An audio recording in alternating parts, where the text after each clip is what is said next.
যুক্তরাজ্যে আশ্রয় প্রার্থীদের স্থায়ী বসবাসের আবেদন প্রক্রিয়ায় নতুন শর্ত আরোপের পরিকল্পনা করেছে সরকার। প্রস্তাব অনুযায়ী আশ্রয়কালীন সময়ে সরকারের দেওয়া আবাসন ও জীবনযাপনের সহায়তার খরচের একটি অংশ পরিশোধ করতে হতে পারে আবেদনকারীদের।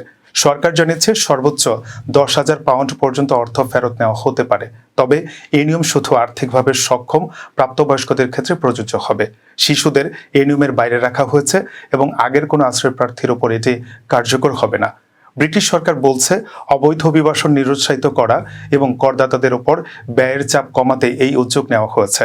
স্বরাষ্ট্রমন্ত্রী শাবানা মাহমুদ জানিয়েছেন, যারা অর্থ পরিশোধে সক্ষম শুধু তাদের কাছ থেকে এই অর্থ নেওয়া হবে। সরকারি তথ্য অনুযায়ী গত বছর আশ্রয় প্রার্থীদের আবাসন ও সহায়তা বাবদ প্রায় 4 বিলিয়ন পাউন্ড ব্যয় হয়েছে। নতুন এই প্রস্তাব নিয়ে দেশটিতে ইতিমধ্যে আলোচনা শুরু হয়েছে।